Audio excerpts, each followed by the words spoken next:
देवता ज़्यादातर मानते हैं, तो उनको मानते हैं तभी आपकी जो वंश वृद्धि होती है और जो ख्याति है, धन दौलत पैसे हर चीज तभी से शुरू होती है। हम विदेशों में आकर या बाहर आकर कहीं भी हम अन्यतर धर्मों का आचरण कर रहे हैं, उसको अपना रहे हैं, लेकिन उससे जो है आपके जीवन में परेशानियां बढ़ेंगी ही बढ़ेंगी, ये निश्चित है। क्योंकि जब आप अपने माता पिता के लिए अपने कुल देवी देवताओं को नहीं माने तो आपको कोई नहीं अपनाएगा, ये निश्चित है। ये सीधी सीधी बातें हैं, कुछ उन चीजों को करें। जैसे जैसे आप जीवन में अपनाएंगे, देखें कि बाहर आए हैं विदेशों में भी अन्यतर वहाँ भी है, तो वो समस्याएं जो है जीवन में, समस्याओं की जड़ जो है, जब हम नहीं मानते हैं अपनों को, देवी देवताओं की मान्यता नहीं करते हैं, तो जीवन कुछ ऐसी उलझने होती हैं तो वो समझ नहीं आती है कि आदमी रहता भी वहीं पर, जीवन यापन भी कर रहा है, सुख शांति भी नहीं है, विभिन्न तरह के कार्यों में समस्या भी, लेकिन हम ये विचार नहीं करते क्यों आ रही है, कहाँ कमी रही है हमारे जीवन में, हम कहाँ पर कुछ भूल रहे हैं। तो ज़्यादातर जो है जब हमारी भूल चुक इन चीज़ों में होती है तो कुछ एक ऐसी घटनाएं, कुछ एक समस्या उत्पन्न होती है, लेकिन जब हम देखिए मानना शुरू करते हैं तो वो समस्याएं स्वतः ही धीरे धीरे जो है खत्म हो जाती हैं और आपकी हर चीज में वृद्धि होने लगती है।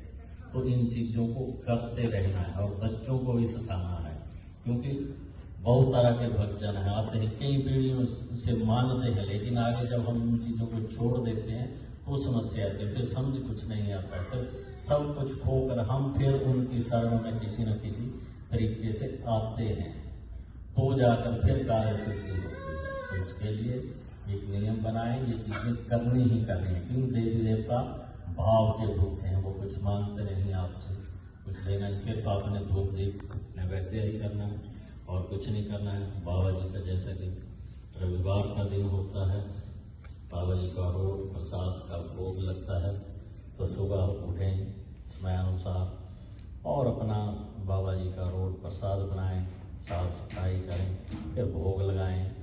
और यहाँ तो विदेशों में रविवार का दिन है, आप देखिए वीकेंड है आपका, छुट्टी होती है सब जगह पर, तो बच्चों को भी साथ जोड़ें और नहीं कुछ कर सकते हैं, ज़्यादा नहीं, रोड साहब बैठें साथ में, बच्चों को बैठाएं, बाबा जी का चालीसा है उसका गुणगान करें, घर में ही स्वयं बैठकर साथ में बच्चों को करें, कि उनको हम जोड़ेंगे इसमें तभी वो जुड़ेंगे, अन्यथा नहीं।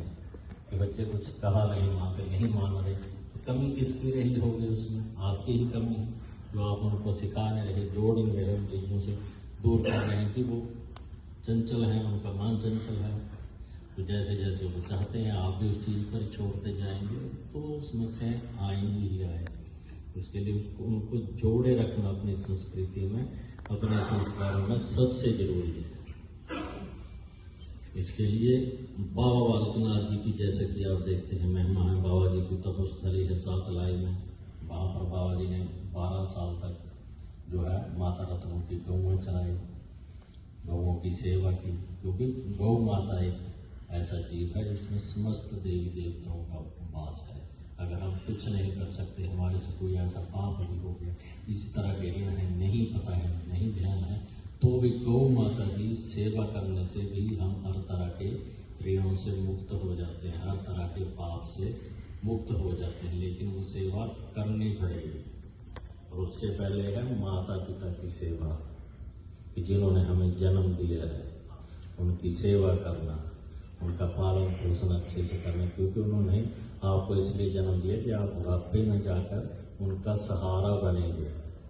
लेकिन जब आपका सहारा, क्योंकि जब आपको जरूरत थी उन्होंने सहारा दिया, जन्म दिया, पढ़ाया लिखाया, उंगली पकड़ कर चलना सिखाया, लेकिन जब उनकी बारी आती है तो आप सभी विमुख होना शुरू कर देते हैं उन चीज़ों से, उनको अपने हाल पर छोड़ देते हैं। तो ये भी एक सबसे बड़ा दोष है कि हम अगर माता पिता की सेवा नहीं करते हैं तो भी हम विभिन्न तरह की समस्याओं से, क्योंकि उनका आशीर्वाद घर में बैठे हैं, यही बहुत बड़ा आपके लिए एक आशीर्वाद है।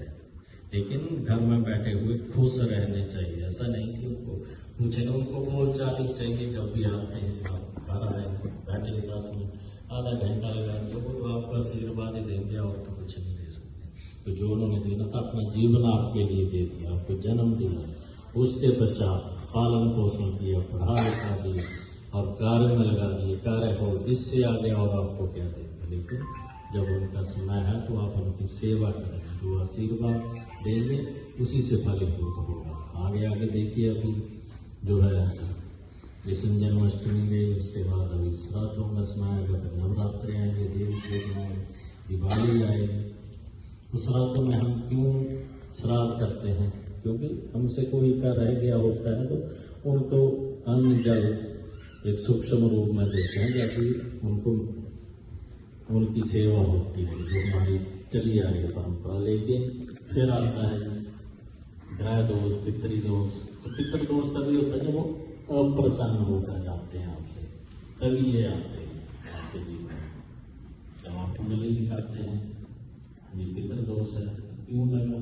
क्योंकि आपने उनका कहा नहीं माना, उनकी सेवा नहीं की, वो दुखी होकर आपसे गए हैं, तब वो चीजें होती हैं। फिर उनको मनाना, जब आपके पास है, सेवा का मौका मिला है तो सेवा कर लें, तो विभिन्न तरह के दोषों से भी आप मुक्त रहेंगे, आशीर्वाद भी मिलता रहे, आपके घर की रखवाली भी होती रहेगी।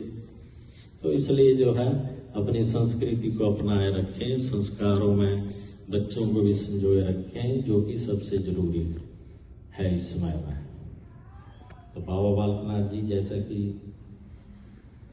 12 घड़ी का जो समय था, बाबा जी ने माता धर्मों के पास बिताया था, तो 12 घड़ी माता के पास बाबा जी ने विश्राम किया और उसके पश्चात जो कैलाश मानसरोवर पर गए, भोलेनाथ जी के दर्शन किए।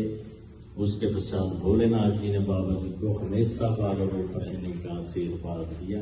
तब से लेकर जो है बाबा जी हमेशा बाल रूप रहे और बाल रूप में ही उनकी महिमा है, और उसी का प्रचार प्रसार जो है चल रहा है। आज भी उसी का एकमात्र अंश है कि हम सब यही बैठे हैं, आप लोग भी बैठे हैं, उनको मान रहे हैं, करने उनका संकीर्तन सुन रहे हैं, सत्संग सुन रहे हैं, तो वह हमें कुछ प्रदान कर रहे हैं, तभी ये आप लोग यहाँ पर बैठे हैं। और हम भी तभी आपके पास बैठे हैं कि उनका प्रचार प्रसार हो रहा है, ये सब उनकी कृपा है। तो इसी तरह जो है हमेशा बाबा जी के चरणों में आप लगे रहे, अपने देवी देवताओं परंपराओं को मानते रहें, अपनी संस्कृति में खुद भी और अपने बच्चों को भी संजोए रखें, यही हमारी कामना है बाबा जी से। और जो भी बच्चन यहाँ आए हैं, अन्यत्र हैं, तो जो भी उनकी कामना है बाबा बालकनाथ जी पूर्ण करें, यही हमारे बाबा जी से कामना। और सभी को फिर से मंदिर प्रबंधक सदस्यों का बहुत बहुत आभार एवं सभी भक्तजनों को बहुत बहुत शुभकामनाएं। बाबा बालकनाथ जी का आशीर्वाद, जयकारा पौना हरि जी का बोल। बहुत बहुत शुक्रिया महाराज जी, आप यहाँ पधारे। आपके आने पर सभी संगत आपके प्रवचनों से कृतार्थ हुए हैं। तो बाबा जी का आशीर्वाद इसी तरह, आपका आशीर्वाद इसी तरह मिलता रहे। एक दो भजन कहांगा, उस तो बाद जिस तरह इच्छा होगी, क्योंकि बाबा की चौकी चल रही है। जो बाबा ने झंडे की गल ना हो तो झंडे तो बगैर, क्योंकि जो बाबा जी खुशियां बख्शते ने, तख्तां दी आसां मुरादां पूरियां होंदियां ने, ते भगत बाबा के नाम से इस तरह झंडे बना के बाबा नूं चढ़ाउण वास्ते जाते हैं।